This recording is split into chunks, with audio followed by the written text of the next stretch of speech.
Welcome to Philosophy 334 Engineering Ethics. My name is Dr. Gareth Adel. I'll be leading you into the class this semester, and I hope that we'll all have a productive set of discussions. We are just trying to get through some basic ideas and the course structure and format through the syllabus in this lecture. It'll be shorter than usual. If you're hearing my voice, you've figured out how to click on the sound file logo icon, and you'll just do that on each slide. Each slide will pair some component of text, today mostly from the syllabus, with audio files. Thanks very much. Welcome. Okay, so today we're starting off by talking about the syllabus. I think it's worth thinking about the syllabus. Often students think it's simply an outline of what will be read or what activities will come, but it's actually it's a little bit more than that. It directs attention because, like all contracts, the syllabus is an agreement, and it's an outline of what our relationship will be and what content and form that will take. And that means that if you need more help than that, you need to talk to me about it, because it's not something we've already agreed to. And by extension, if you do those things that are on the syllabus, I agree that you'll get a grade. It may not be an A, but you'll be successful in the class to some extent. The purpose of that contract is to develop your learning. It is not only to provide the grade. The grade is a measure of how well you achieve your learning. Interestingly, a syllabus linguistically comes from a different source than curriculum. The curriculum would simply be a description. The syllabus tells us what is inside and what is outside. It is about establishing boundaries. And so we can see that as a way to understand what the limits and decision-making tools at our disposal are. Now, in our class, according to the course decision, we'll be looking at and studying decisions. And we're going to be doing that in two different ways. One is we're going to be understanding ethics as a traditional field in which we're seeing theories of ethics. That is, specified, carefully determined ways that people have said one should make a decision. And we'll also see ethics as the study of how we can look at decisions and evaluate them. So it's both a prescriptive, a directive, or a telling you what to do field. But it's also a critical evaluation field. It tells us how we can go about better evaluating other people's decisions. And both of those functions are really important in your professional careers going forward. We'll talk over the course of the semester about where and how professional engineering ethics as a training requirement comes from and why, and we'll talk over the course of the semester about where engineers and other technical professionals fit into society and why their decisions matter. As we move on to the next section, we'll be talking more specifically about skills that the school is looking for you to get out of this class. Okay, so most of the time, I know you guys skip past the learning outcomes on the syllabus. It's not really important to you, and I want you to pause and change your mind about that. In general, probably, but for this class in particular. The reason for that is that I use them as a component of your grading. So for instance, if you turn in all of the work and you don't meet these criteria, then this is going to affect your grade. If you don't do this stuff, if you don't improve in these ways, if you improve in some ways but not others, that is part of how I calculate the grading. Now, the learning outcomes as a broad set are dictated by the department and the school at NJIT, and I modify them slightly to be more appropriate to the way that I teach this course by addition, not subtraction. Now, that means that, for instance, in some of these learning outcomes, the way that they're framed here or how they're explained will be different from how some other professor is understanding and teaching it. Now, the first one here, developing a fluency with basic language of ethical evaluations and perspectives, that's true for all the classes. And I teach it with an inclusion of traditional philosophical ethics that not all the professors do. We'll be distinguishing between ethical, that is, formal evaluation of right action, and moral, that is, cultural or social beliefs about what is right or wrong in the world generally, right? And in general, we're going to have a lot of definitions and a lot of ideas because one of the arguments behind classes like this is having learned those ideas, having learned language to make those ideas real, having learned that vocabulary in a way that you can use it, it literally gives you a new way to see and understand the world. It makes possible thinking possible.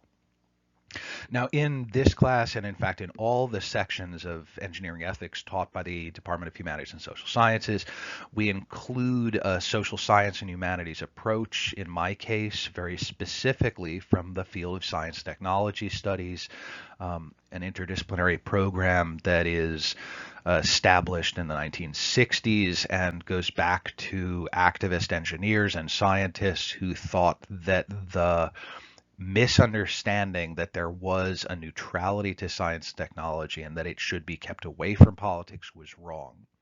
So in this class, we are assuming that no technology and no science, no STEM field can be neutral. And so one of the challenges of that is often students are walking into this class where they have been taught the myth of neutrality, the idea that, 2 + 2 is 4, and that has nothing to do with culture, nothing to do with politics. And you're going to have to question that assumption. And so in building the increased fluency in ethical thinking, in the theories, the tools, and the cases that we're talking about, there are some specific skills that we want you to get, right? You need to identify ethical issues, right? There's a difference between an issue of fact. Is this a dog or a cat? Can you use a tool, right? A veterinarian has specific rules, genetic tests, whatever you want to do. There's issues of fact, and then there are ethical issues, that is determination of rightness or wrongness. And those are not determined by issues of fact in the same way. So can you identify when we're talking about ethical issues? Now, the second one is apply different ethical decision-making approaches, and in specific to engineering ethics cases. That is to say, we'll literally get different heuristics or mechanisms to determine rightness and wrongness. And in many cases, you can apply either one. You could use an approach that looks at consequences, an approach that looks at fundamental duties. You can use a different theory to explain it. And this is the same as in the sciences. It comes from a historical origin of the way we think about things, similar to the fact that we can argue about whether matter is made up of strings, little particles, or waves within a field. There are literally different theories of matter that don't necessarily agree with each other, but the evidence available to us as the species, as scientists, says you could have to pick which of those theories it is. And sometimes we use the metaphor of this is moral physics, right? There's a difference between a belief about the world being moral. It is bad to kill is a belief about the world, but you don't actually need to know why that is. You don't need to know the mechanism. And in ethics, we have to say what the mechanism, what makes something right or wrong.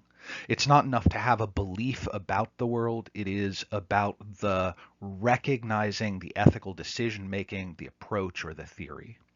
And as you work through that, you'll be able to describe and explain, I am using this theory, I am using this approach, I'm using this mechanism.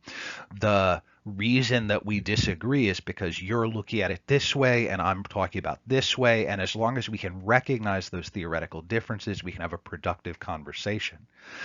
If you simply make moral statements about the world, it is right to kill, it is wrong to kill, without moving from morality to ethics, then you can't have a productive discussion and productive process.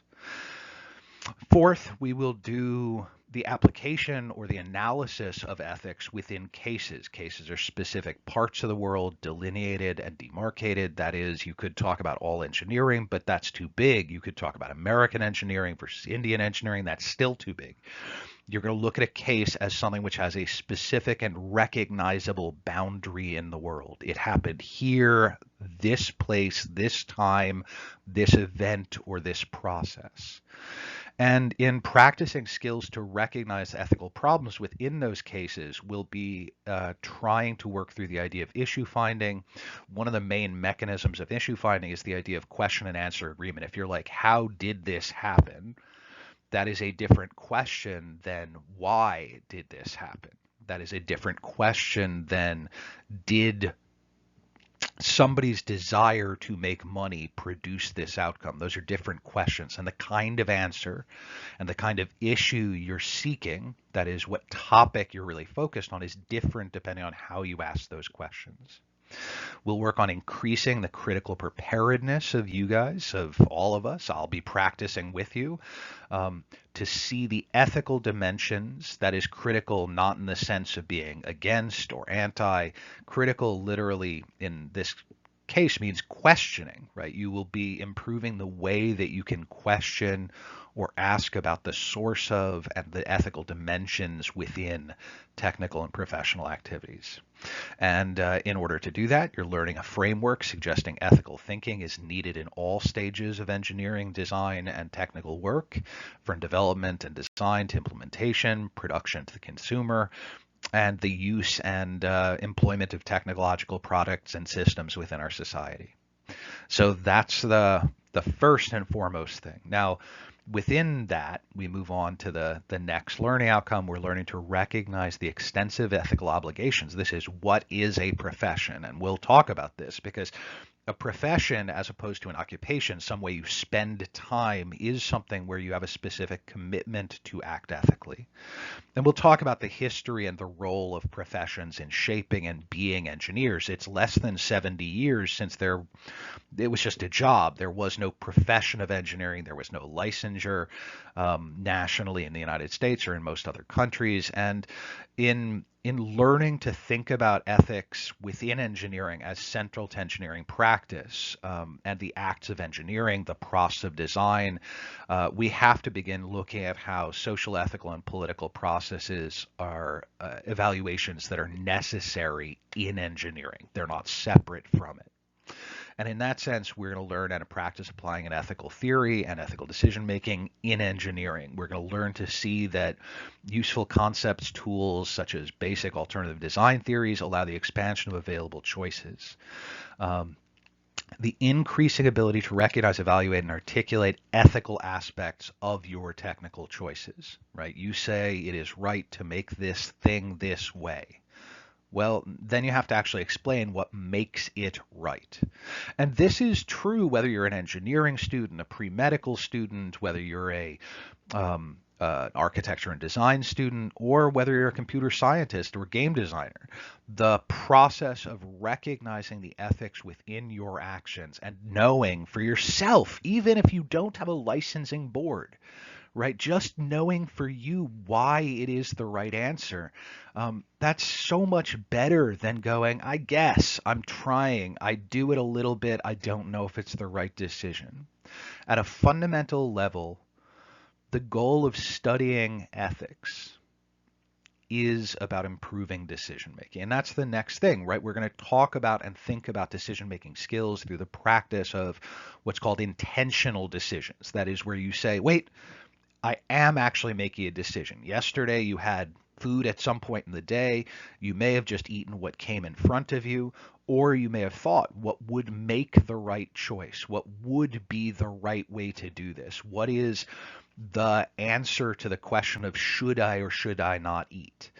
And the way that we do that is by familiarizing yourself with available ethical theories, case studies, and gaining familiarity with how decision making has been done in different cases. We'll talk a little in the abstract about the nature of choice and how choice works and decision making is choice, but the experience, the practice where you're literally just being intentional about it. Intentionality is literally as silly as it is to use the word literally, most of the time we don't think about the fact that we are making decisions. We just say something, you pop something out, or you give an answer that you had learned a long time ago without thinking about if it's the right answer, if it's the right way to make the decision.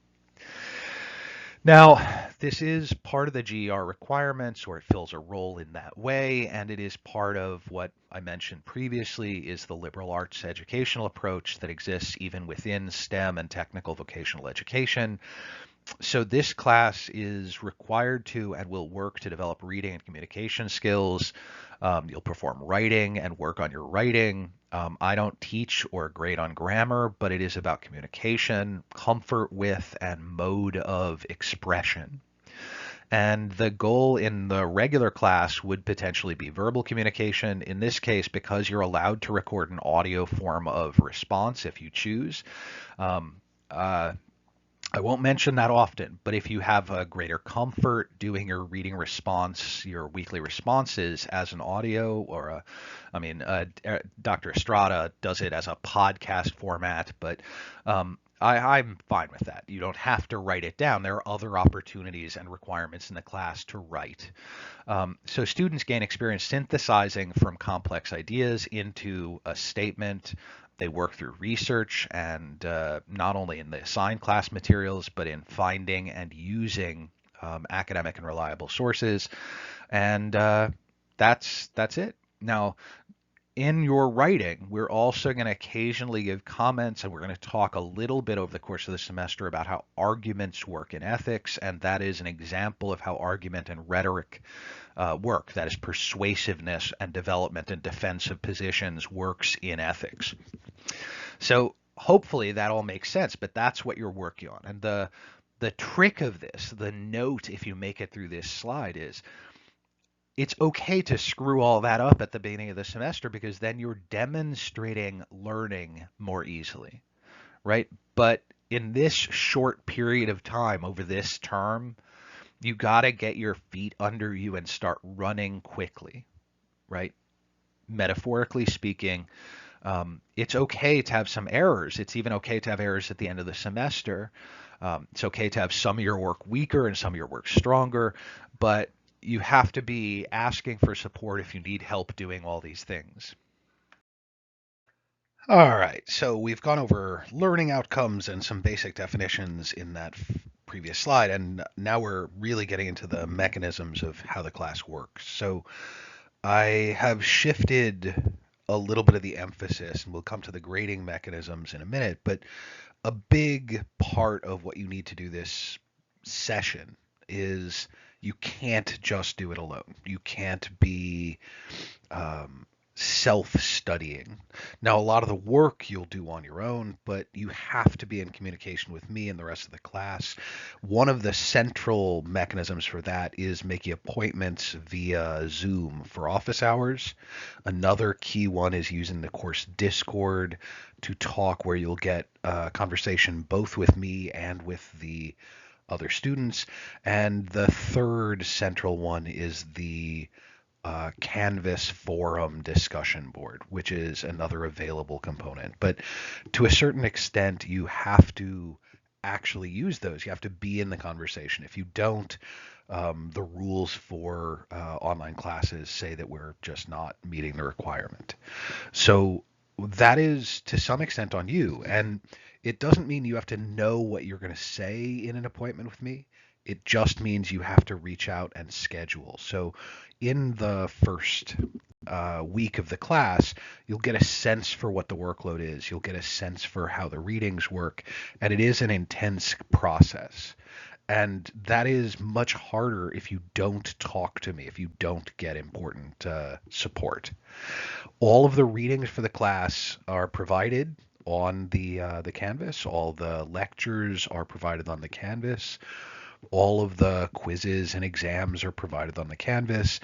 And along with that, you'll be doing independent reading and independent work. The Canvas is, it is what it is. You should be used to it by now.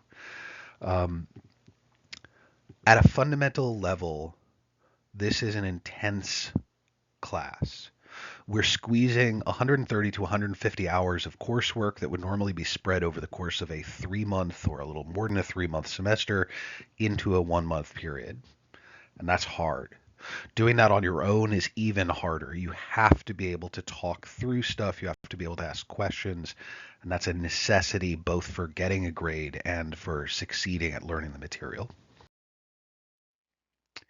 So, before I move on to things that are more important, I am required to point out that academic integrity is a big issue, um, especially in light of the fact that we're doing a research project and many of you are uncomfortable and nervous about doing research and writing.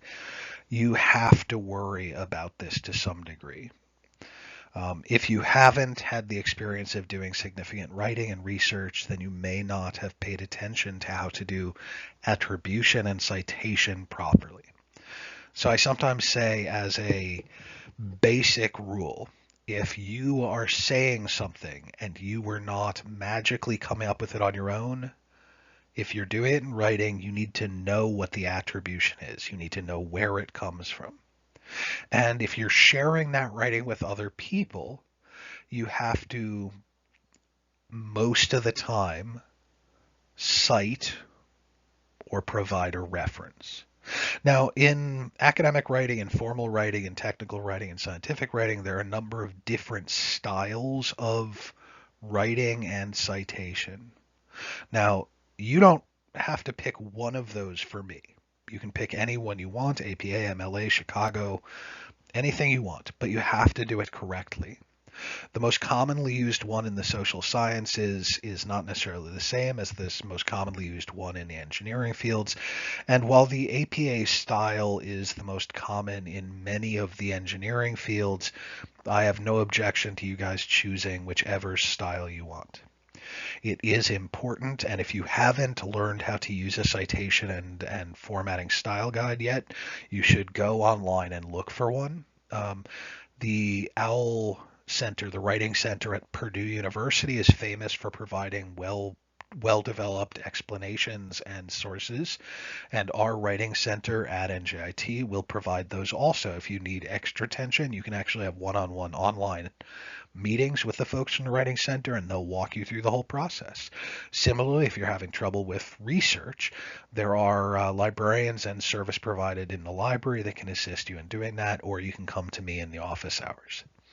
Now, the reason that you need to do that is because it is one of the fundamental agreements of academic and formal scientific work that you cite your sources, that you provide references. And there are a whole lot of reasons for that. But the biggest one for you is if you break that agreement, you have failed. First of all, you likely failed the class. Now, if you do a very minor version or if it's clear that you did it by accident, there can be some flexibility. But you can't do that twice. So use the flexibility that's there on something more important, where you wanted to skip a piece of work or where you wanted to just blow off something. Don't use it because you screw up citing something. Plagiarism technically requires me to cite to file you as having done it. And I will be a little more flexible than some people, but if you do a significant amount of plagiarism on even one of your reading response essays, that is, if you're quoting without quoting, if you're doing something, if you talk up, if it seems like you're borrowing from somebody else's paper, I will end up having to fail you, and nobody wants that. I told somebody a while ago that one of my biggest annoyances was when people occasionally copy down a whole section off Wikipedia and forget to put it in quotation marks. Because I won't fail you for forgetting to say this comes from Wikipedia, but I will fail a project because it doesn't have quotation marks. That's the difference between bad research and outright plagiarism. And this is the thing. I said before there's a difference in citation and attribution. Being honest that it comes from somewhere else requires quotation marks. And that's the thing that fails the class. Failing to give the citation, failing to say where it's quoted from, that may fail the paper, but it's not necessarily going to send you to the Dean of Students office. Now, we can talk more about this stuff later. It's a good example of how systems of honesty and transparency work in ethics. But I mention it in part because I agree with a professor of mine in grad school that the relationships of students and teachers is based on trust. And at a basic level, our agreement in this class is that you trust me to provide you with good information and appropriate information to the class to be educated on these subjects. And I, in turn, trust you that you will do that work. And that means that there are times when I allow you a fair amount of freedom in doing so. For instance, on the quizzes and exams, when I don't use one of the browser lockouts and things like that. And sometimes I'll use other techniques to ensure that you've, you know, done the work. But at a basic level, we have to be able to develop trust, and I will attempt to live up to the trust that you place in me. I hope that you will all do so also. I pair this discussion of trust with the discussion of the online learning system, Canvas. This semester will be the first time that I'm ever using the grade book in it, and so it's the first time where when you guys see that there aren't grades there, it means that I'm behind on them, as opposed to most semesters where I use a paper grade book, old-fashioned style, where people go, but my grade is not on the Canvas, and I say, I've said 100 times it's not going to be. I will do it. I will be late. I will be slower than you want responding to emails. Please bear with me. I am deep inside a crotchety old man who resents having to use the LMS. And I will be attempting to improve my behavior, to act rightly for you, and I ask you guys to be patient with me. Okay, so we've talked about, well, some stuff we shouldn't forget. We've talked about our learning outcomes, some basics of what ethics is, and here's what you're really interested in seeing. And I want to scare you at first.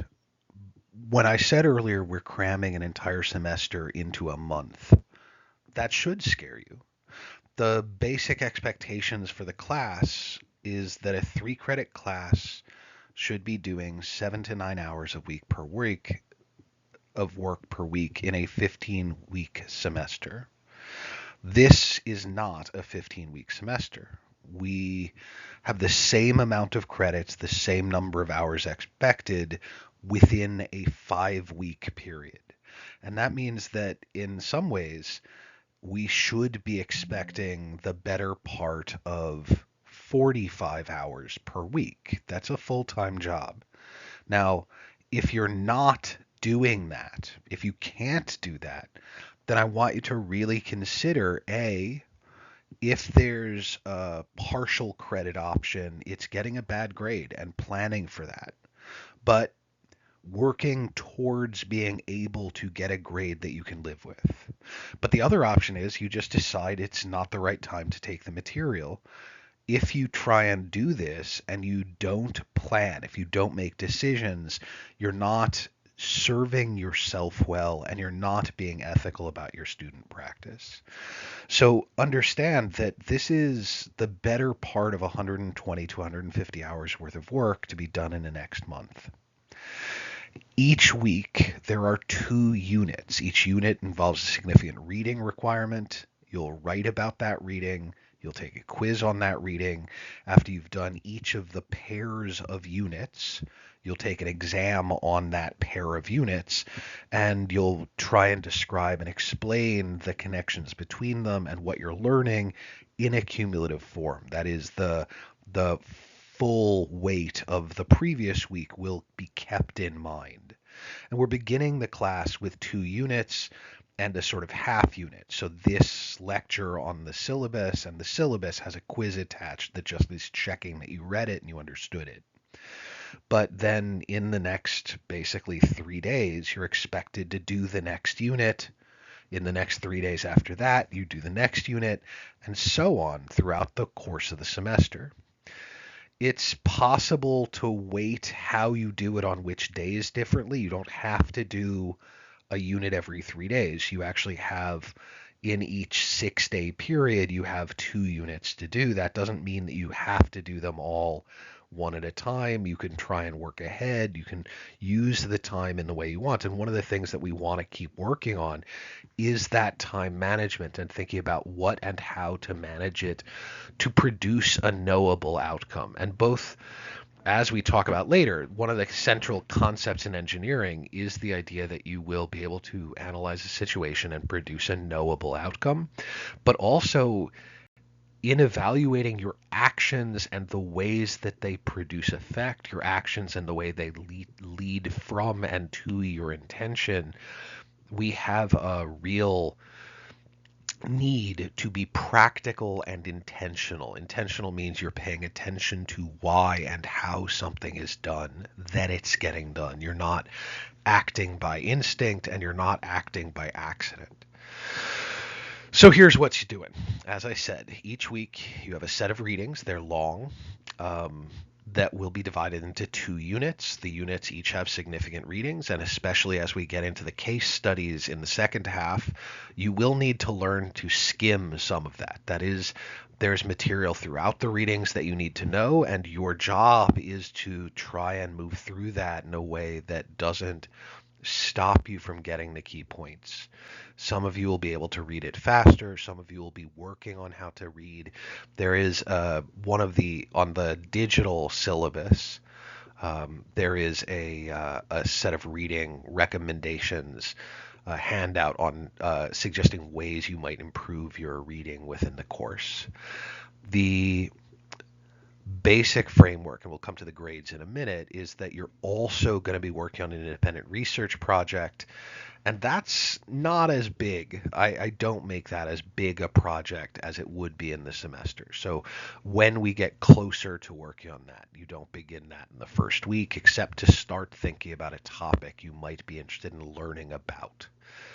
But when we get closer to that, we'll talk more about what's involved in the research and how to do it and what the written product of that research is. Because remember, the research is the learning. The paper is a product that documents and communicates some of that learning. Won't be all of it. But in general, the structure of the course is based on you reading, listening to a lecture. In some cases, some of you will prefer to read after the lecture. It's not impossible. If you're finding that you just can't make sense of the readings, sometimes hearing me explain what the key ideas are in the readings are useful to go back and forth at least between the lecture and the reading. When you're complete that set of reading and you've written a little bit about it, your thoughts, your response to the engagement with it, then you will take a quiz about it that'll help you be sure you're ready to take the exam when you finished each pair of units. A unit may have more than one article, or it may have more than one chapters of a book. Each week the readings are listed, and we'll come back to where to find stuff on Canvas, although you might see that already. In general, you'll also notice that the point values assigned to things are, there are more points available than there are requirements to get your grade. So for instance, I think it's worth thinking about the fact that, like, I'm asking you to do 10% of your grade is based on your participation. That, for instance, makes it difficult to achieve an A if you're not participating on the Discord, if you're not writing into the discussion board on Canvas, if you're not participating in a conversation beyond an occasional meeting or email to me. That doesn't make it impossible at all. It's just meant to be a substantial enough part of it. There are 10 reading sets, 10 units, and each one has a quiz. Those quizzes are direct informational things. They're very low point value, but again, if you skip them or if you are not consistently using the quizzes as a way to check that you're doing enough of the reading, you lose points for that. Each week you will be doing 2 units, and each week you will spend half an hour writing down your thoughts on that unit and on how it connects to the class as a whole. Each reading response should be 250 to 500 words. That's two pages. where you're going to be directly both engaging with the content of the readings and your thoughts on them. It doesn't necessarily mean your opinion. What's interesting about it? What's challenging about it? Where does it agree with another reading that we've done? Where does it seem hard to connect it to the discussion of ethics? Just your thoughts on that response. And it's part of what's called synthetic conceptualization or synthetic learning. That is, thinking about something makes you learn it differently than just reading it or just trying to answer a question about it. I want you to try and summarize a little, but mostly you're just summarizing as part of talking about something. If you're giving me too much, just here is reading notes, you're mostly wasting your time in giving them to me. Now, doing reading notes, writing that down either by hand or typing, can be useful for you to process the reading, but that's not what the reading responses are. Each pair of units will end with an exam. That exam is cumulative. That is to say that it can make reference to the previous week's units. And in fact, the fifth week doesn't have a separate, it doesn't have a week 5 exam. We just have the final exam at the end. The weekly focus is added to cumulatively. So if our first unit is on the politics of technology and the complexity of the world, and the second unit is on traditional ethical theory, then that means that exam is going to ask you about both of those things. As we move into the third unit and the fourth unit, you add more things, and you're going to keep in mind the contents from the first and second units. Over the course of the semester, you'll also be trying to write a pretty significant paper.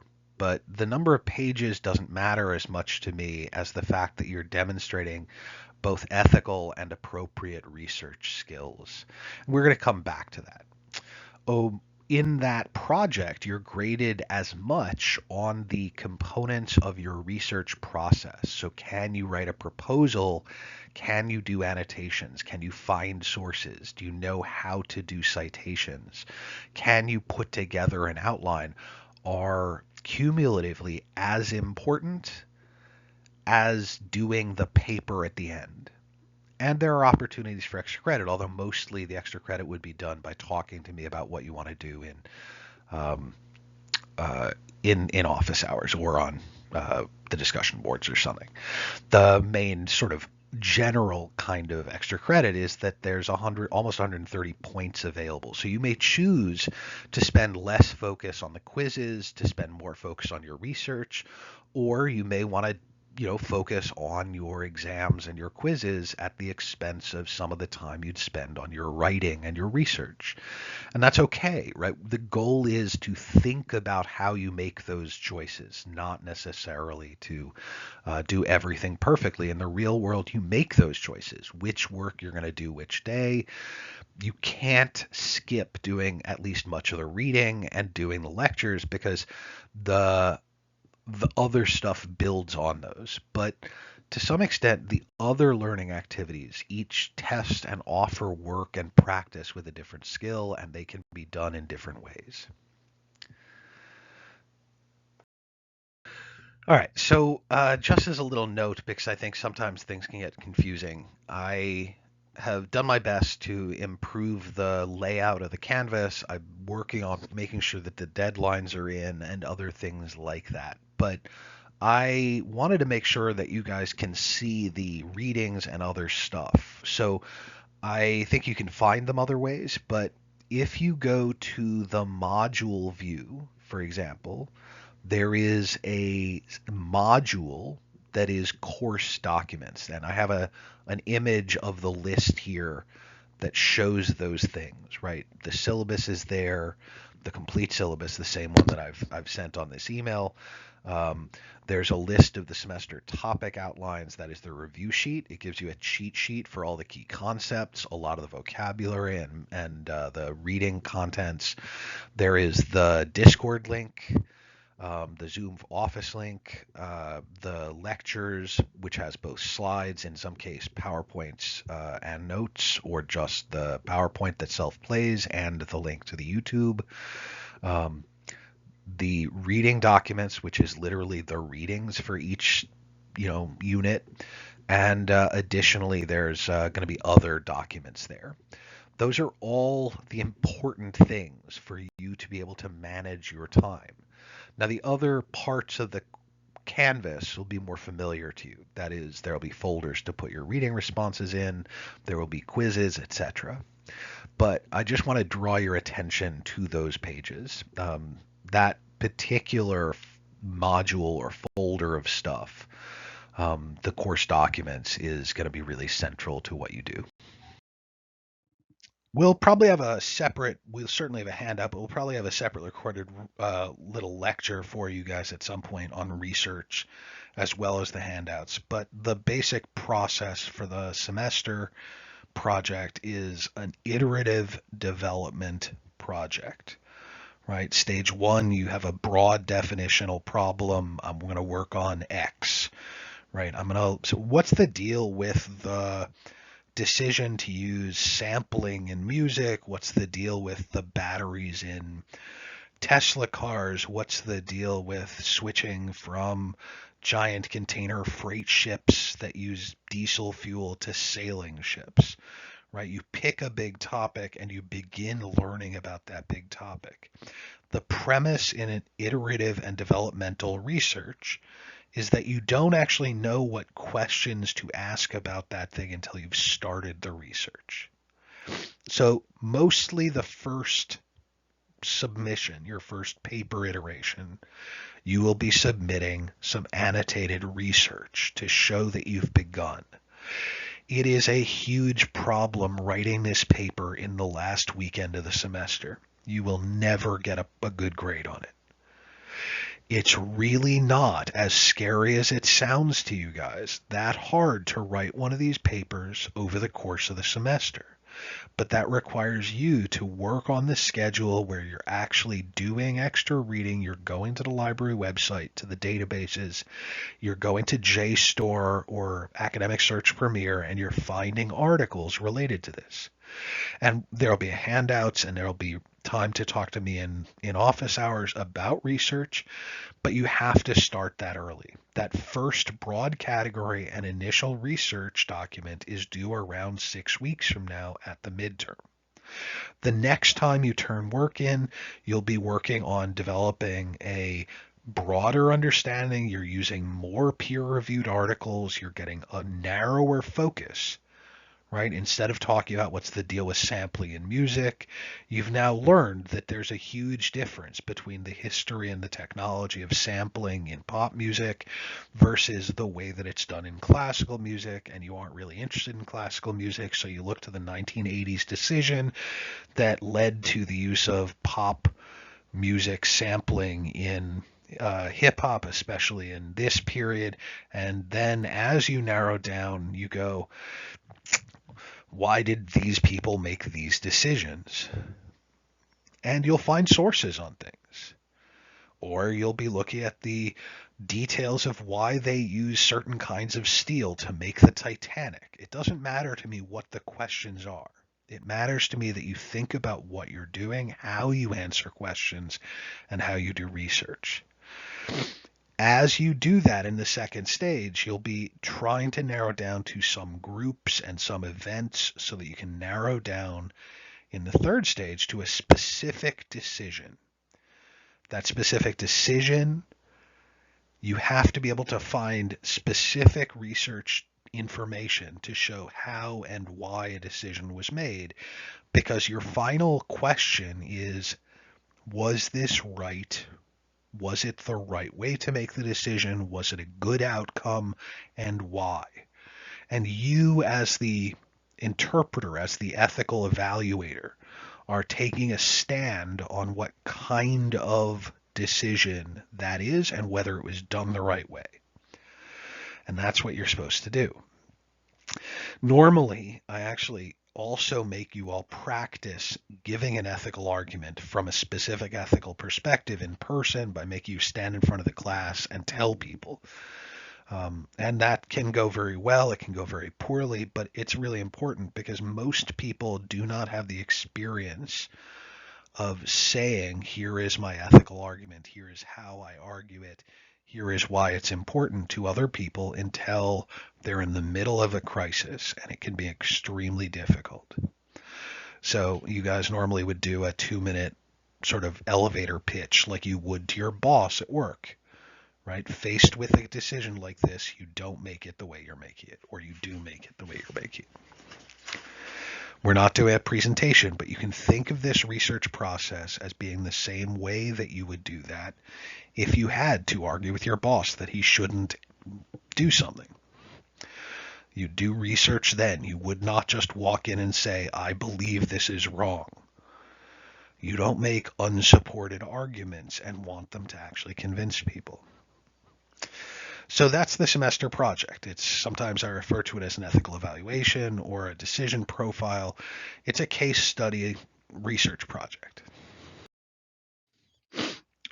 Week to week, we're, as I said, going to split the semester up into 2 parts. The first is the framework. We'll talk about the nature of technology, the nature of engineering, and the nature of the material and technology in our world directs and influences decision making, and so it has an ethical nature. And it's one of the reasons why engineering ethics is different from personal ethics. It's one of the differences that's even different from medical ethics. The decisions by engineers and designers tend to have long-term impacts. And so this first set of readings, the first set of discussions, is about establishing that technology has innate and inbuilt politics, that it is ethical. We'll move from that to a discussion of formal systems of ethics, which tend, instead of talking about technology and about social big scale things, it tends to be about individuals and how an individual person should make decisions. And we'll talk about the limits of formal and technical education of ethics. After that, we'll talk about the idea of alternative design and about how you apply ethical commitments and thought into design and professional work. And after that, we'll move to a discussion of some of the limitations and ways that mental models and examples can direct and be learning the wrong thing. And we'll be doing a critique of the trolley problem using the example of how programming is being done and how thinking is being done about automated and self-driving cars.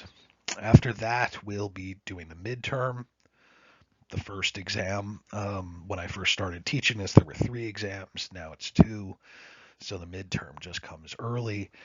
Part 2, we look at case studies. Each one has a different empirical, historical moment that we're looking at. But in each case, we're going to pull out a key element in what the ethical challenges faced by technical folks, whether you're an engineer or a software designer today. The first one is about the idea of cost-benefit analysis in the Ford Pinto case. Then we'll talk about IBM and their drive for efficiency and productivity and their participation with the German census that leads into them working with the Germans during the Nazi era and the Holocaust. After that, we'll move from talking about their computer system and datafication. We'll move to the internet and the automation of computer systems into large complex systems and how that affects and interacts with other systems.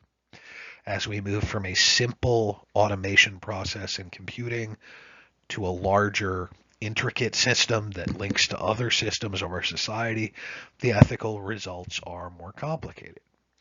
After having talked about the internet, we'll move to the specifics of making an invisible ethical function in software by the use of algorithms. And we'll have a pretty specific discussion about algorithms because it's a growing issue that people do not notice them as decisions, let alone as ethical ones. And that sort of technical decision making is not only about algorithms, it's just the example. After that, we'll talk about medical technologies, and we'll use that as a way to talk about both the concept of safety and urgency, but also about deciding who are the folks who get to make the decisions, right? Should it be doctors? Should it be engineers? Should it be patients? and where individual participation in decision making should be, what different theories apply to where and how decision making should be done. Having had that discussion, we move on to the concept of liability or legal liability, which is completely not ethics, but it is the way that many of your bosses will make decisions about things. It's the question not of right action or good decisions, but of punishable decisions under the law. And finally, after having talked about the reality of the liability system in the United States, to a lesser degree, that is also similar to the system outside the United States, our last shared reading is about the Amish and looking at the fact that while people tend to think of the Amish as being anti-technology, what they really are talking about is a different set of decision-making techniques used to decide which technologies they will use. And it's worth pausing again for a moment to think about that because we tend to forget that decisions are made. We tend to see things as being, well, that happened. Well, somebody actually makes the decision, right? And that gives us an opportunity to talk about what is decided, how it's decided, what ways could it be decided better. So here is the substantive portion of today's lecture, and we'll cover all this again next time. What's the class about? And the answer is the class is about ethics, and you don't know what ethics are, so I'll tell you. Ethics are a system to determine right action, any system. And it's really hard in ethics to say which system to determine right action is correct. But any system by which you determine what should be the correct or right action is an ethic. Systems to evaluate the rightness of actions, that is, for you as an outsider to say whether someone else's action is good or correct, that's also an ethic. And in many cases, any one system of ethics will be applicable to your own actions and as a mode of evaluation for others to decide if other people's actions meet the same standards. For this class, unlike some, I will not ask you to put one system of ethics in and say this is the right one. The goal of this class is that you recognize ethics. With very limited exceptions, you will not be told what ethic is the right one.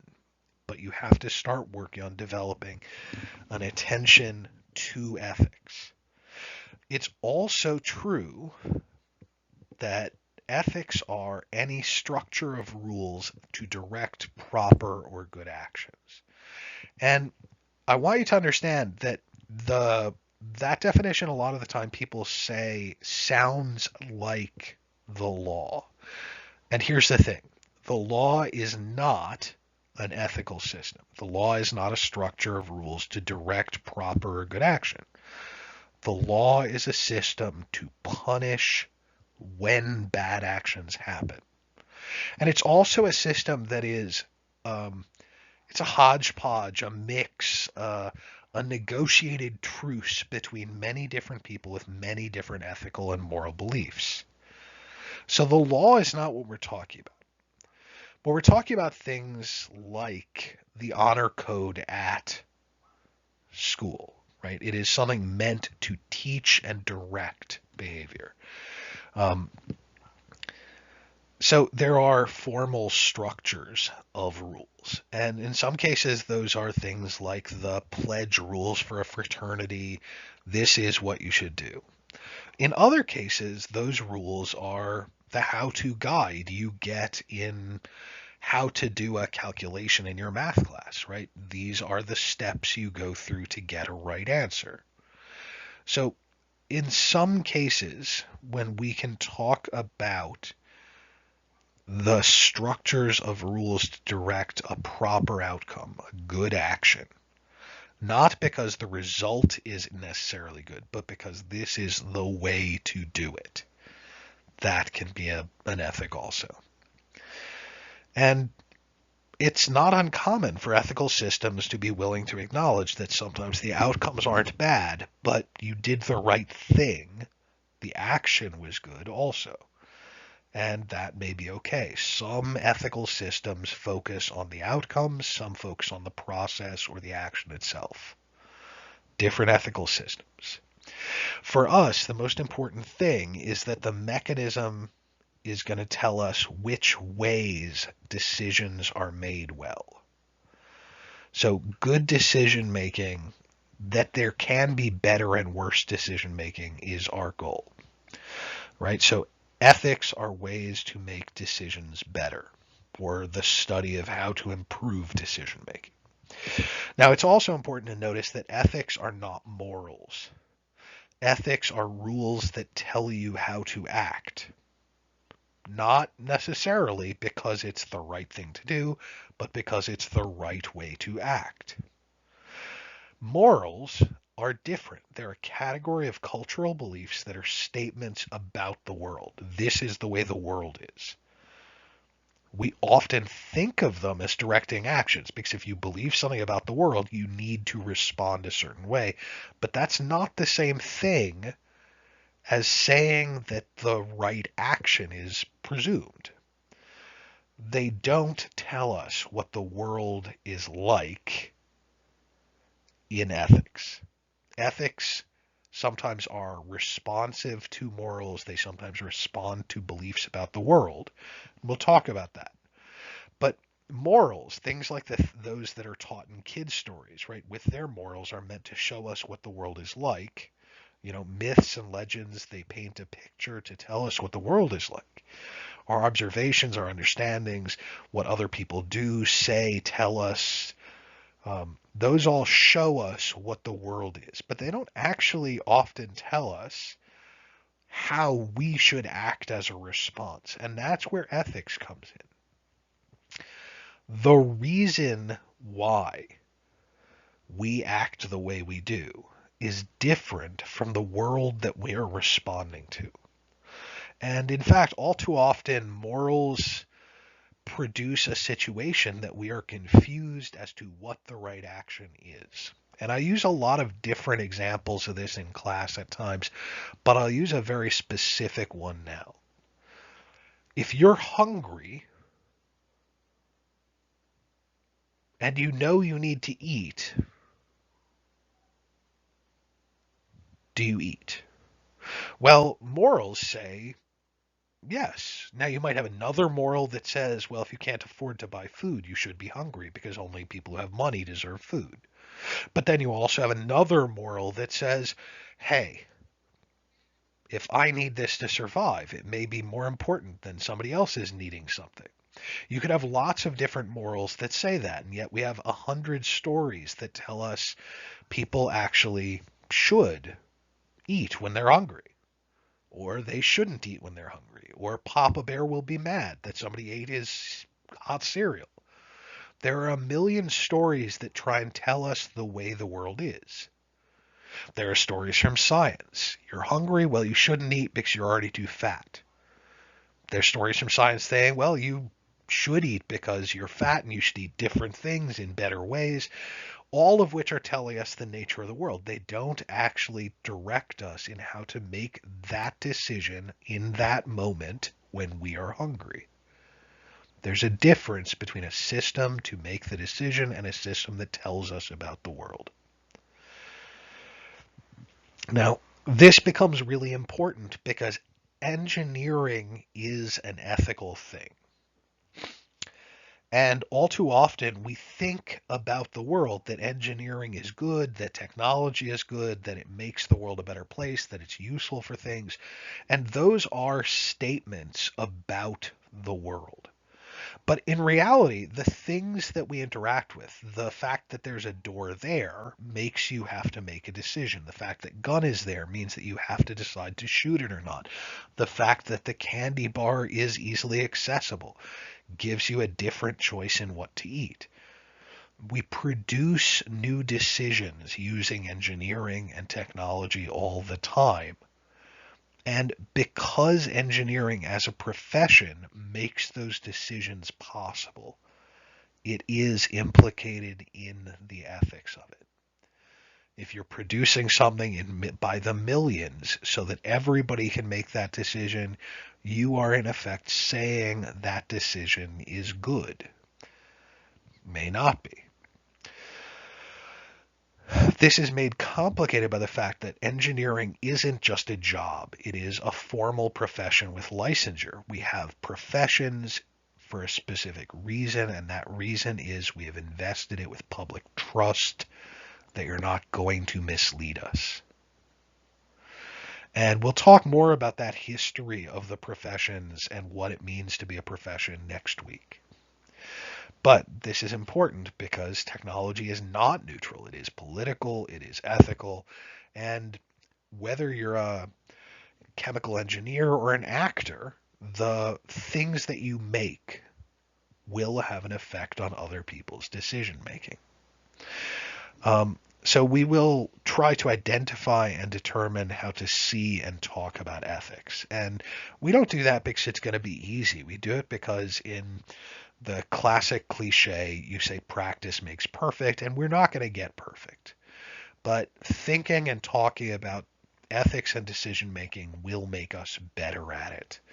And those practice events that we use are case studies. Case studies are effectively analogies. They're patterns that we can use to see what's similar or analogous in other situations. So to wrap up, we are talking about decision making this semester, and we're using the traditional mechanism of decision making of theories of ethics, right? Ethics as mechanisms or theories or ways to achieve right action are variable and diverse. They do not necessarily get agreed on by everybody. And so I often say, I don't tell you guys what moral beliefs to hold. I, in fact, rarely tell you, with the exception of you are a student, therefore you have an obligation not to cheat in plagiarism. You are a professional engineer, you have an obligation to live up to the public trust. Those are specific ethical agreements in our society that you agree to by joining.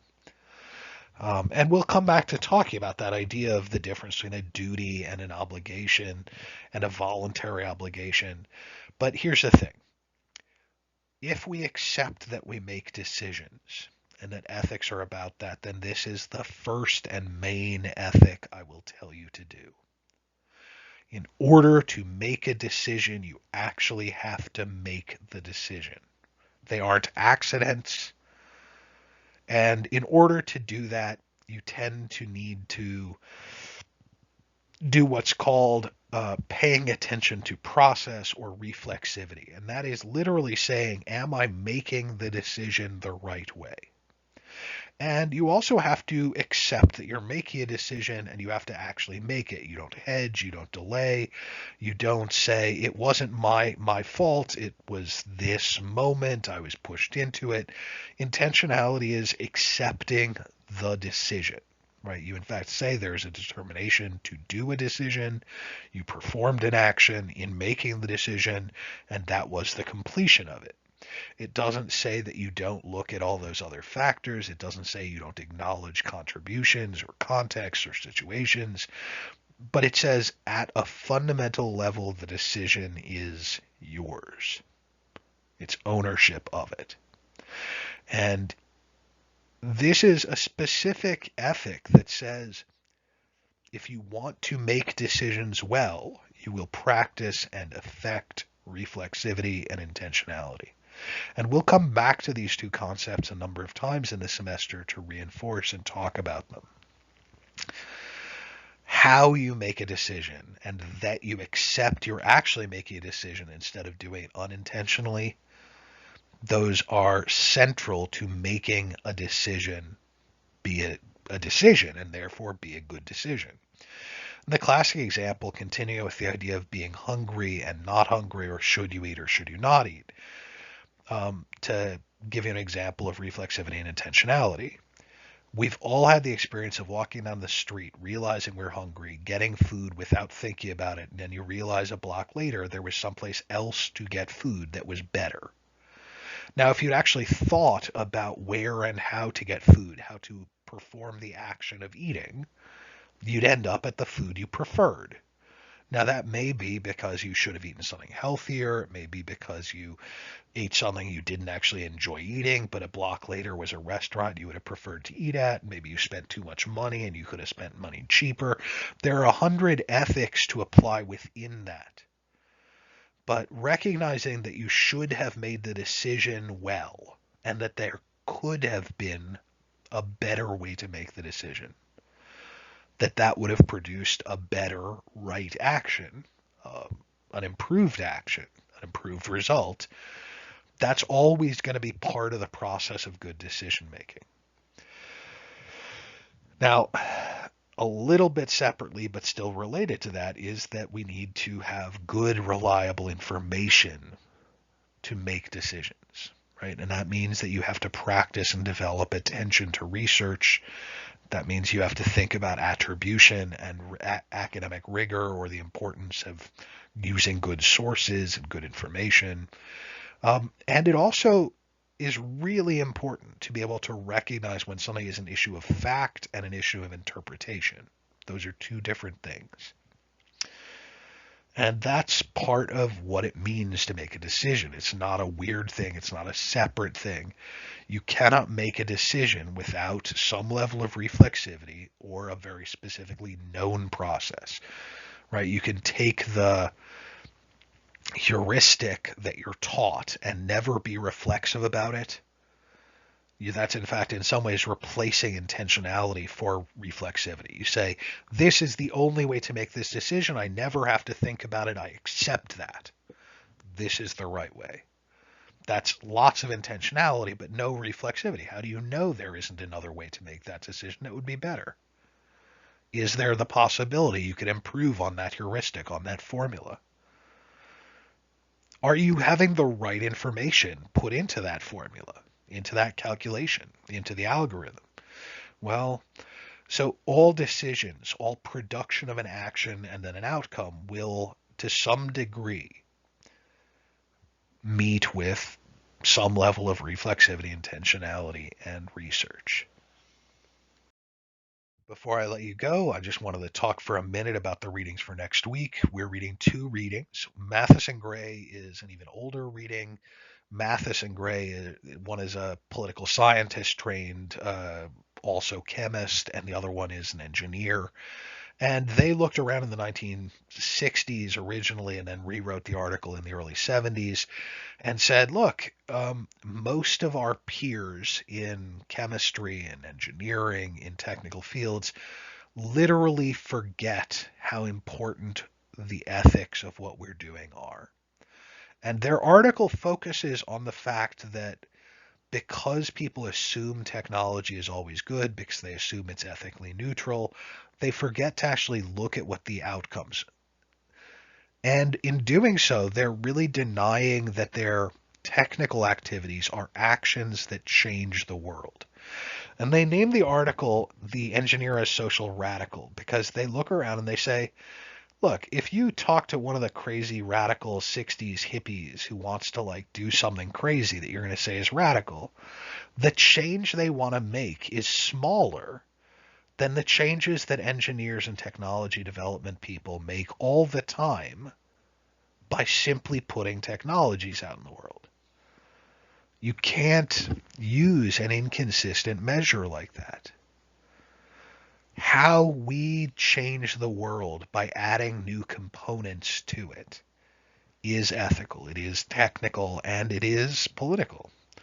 Mathis and Gray write at a time when there is a huge amount of social disorder, very similar to today, and it is a worthwhile article because while we tend to think of laws and other formal policy initiatives as being social changes, we forget things like Facebook and Twitter. Technologies are also giant social changes that nobody questions when they're initiated. Winner writes a little later and is writing a really important article about how we can understand politics in technology. He, in fact, is describing two different kinds of politics, one at the larger scale and one at the smaller scale. The smaller scale one is very specifically about how it produces an action, produces an effect, and is ethical. And in looking at it, I don't want you to think about the case examples within his article as being old fashioned. These are analogies, they are analogs to contemporary technological issues. Despite the age of the article, it is still very much describing the kinds of politics that go on today.